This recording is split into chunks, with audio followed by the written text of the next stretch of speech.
In this video today, I'm going to be going over some watercolor do's and don'ts.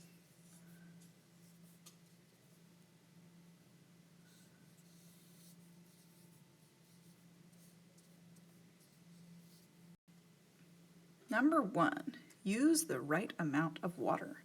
When you are working with watercolors, you want the paint to go on really fluidly. You want to be able to see through it, and you want to be able to lay your colors over each other.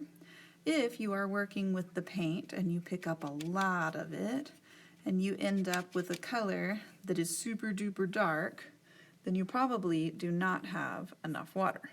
Now my blue has a lot of water sitting in it right now, so it's pretty fluid all the time, and I can mix things with it really nicely. But my purple over here is pretty dry. So if I don't have very much water on my brush, and I come over here to pick up some of this purple, then what I'm going to end up with is a really dark, dark purple. This is not what you want. This is not enough water. Another issue is the scratchiness. Also, not enough water. I'm going to dip my brush in the water, and then, suddenly, this is so much nicer now. Use the right amount of water. Number 2, don't draw with watercolors. What I mean by that is when I see students who are picking up paint, and on their white sheet of paper, they are starting to draw out what their plan is with the watercolor. We have a lot of opportunity to mess things up here because, number 1, a paintbrush doesn't have an eraser, and number 2, you end up with an outline around your objects, which just doesn't work out all that awesome. This is what a pencil is for, because it can erase.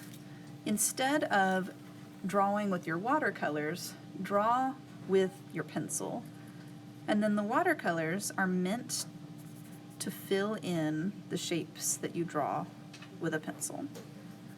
So don't draw with watercolors. Number 3, don't scrub the paper. This is a problem that I see pretty often, and it's really bad depending on the type of paper that you're using.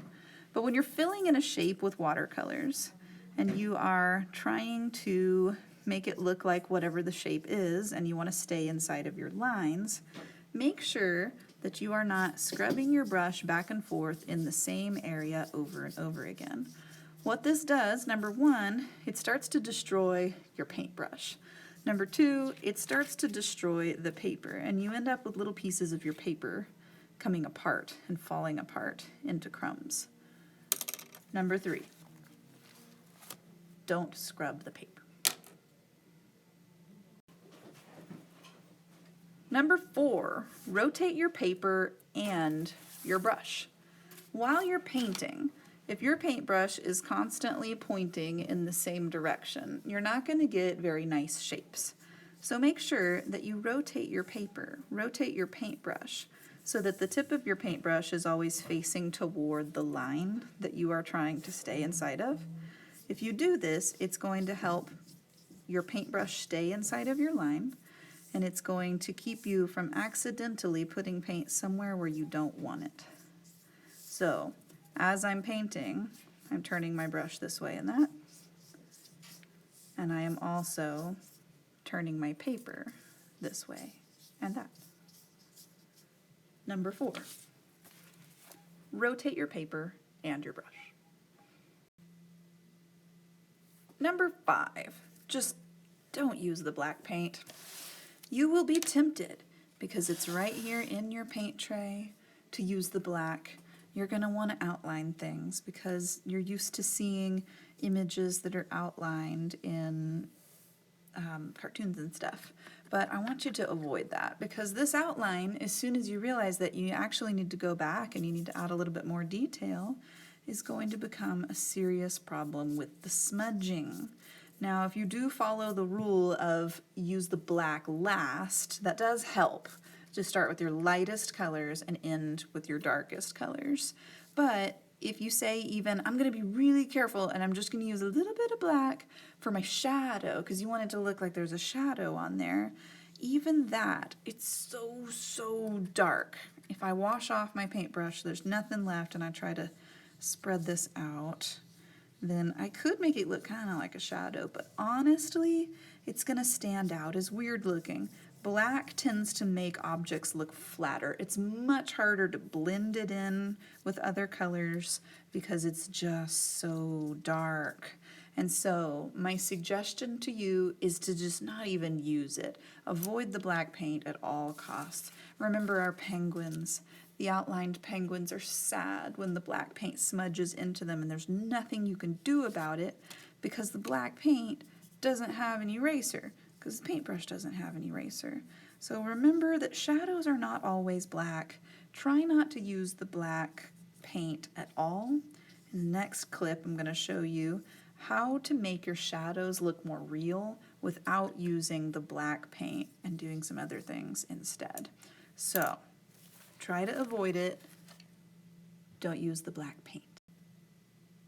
Number 6, paint with light layers. This is the key to using watercolors correctly.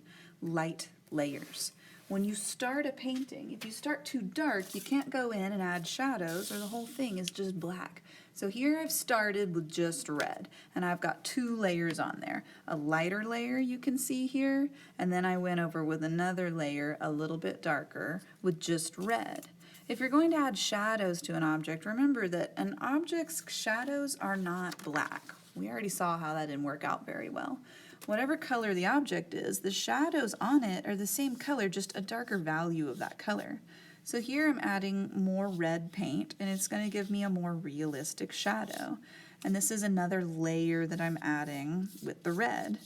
By adding layers, I always make sure that I don't just kill it with too much dark. And so I will always still have this lighter highlighted area.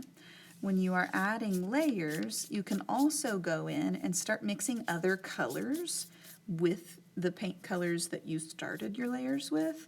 And by layering the colors, you can make a much more dynamic and interesting painting. We've talked a lot about complementary colors and analogous colors. Those are both really good ways to add shadows to an object that are more interesting than just black or even just the regular color itself. So I've added another layer to make my spheres look darker, which is nice. But let's talk about adding some other colors in there.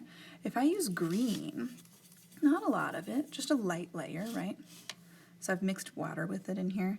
And I put that green right over the top of my red. Then I still get the effect of that nice dark shadow the way I showed you before with black, but this time it's much more subtle. That green doesn't take over completely the way the black did. And so you're able to get more detail in there in a way that's more careful. It's not going to take over completely, which is important. Because, like I said before, you can't erase the watercolor. What's there is there. So let's let this dry for a second, and I'll show you another example. Here I have painted one fish head. I started with a light layer of brown and a light layer of orange, and that's all I did. I let it dry, and then I went in with another light layer of brown and orange to just add a little bit more detail. And then I let it dry, and I added another layer of orange, orange, orange, just to get it a little bit darker. You'll notice that in this area right here, it's still light, and that's good. You don't want to lose that lightness. Now this next one, I've started adding purple, because purple is close to the complementary color of orange, which is technically blues, but I went with purple. And I put the purple in here and in here and in here a little bit, and you can see it's really light. Here's my next layer of purple. This time I added extra purple in here, purple inside the eye, and I put some more brown on the top. Again, light, light layers. My next layer, I added some green, because why not? So I put some green stripes in here, some green inside the fin, some green around the eye, and some green right here in the gill, and I amped up my purple a little bit more, and you can see my orange shining through underneath the green. And my last layer, I added blue. So this time I put a little bit of blue in the gill, a little bit of blue inside my stripes and around the eye and in the fin, and it just really makes it look three-dimensional. It makes it look interesting with the colors that are used. And I started this just like that, using layers.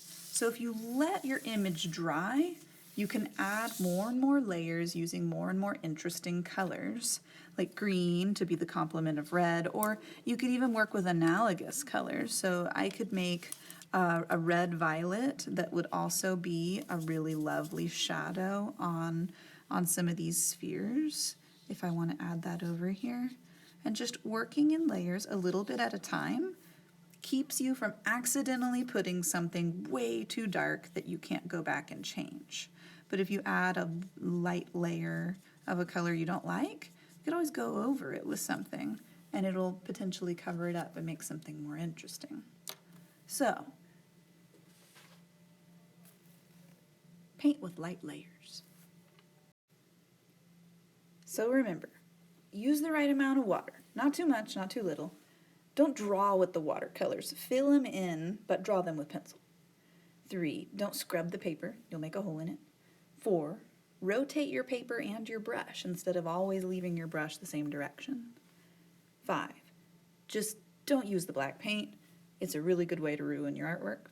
And 6, paint with light layers. That's the key to working with watercolors well.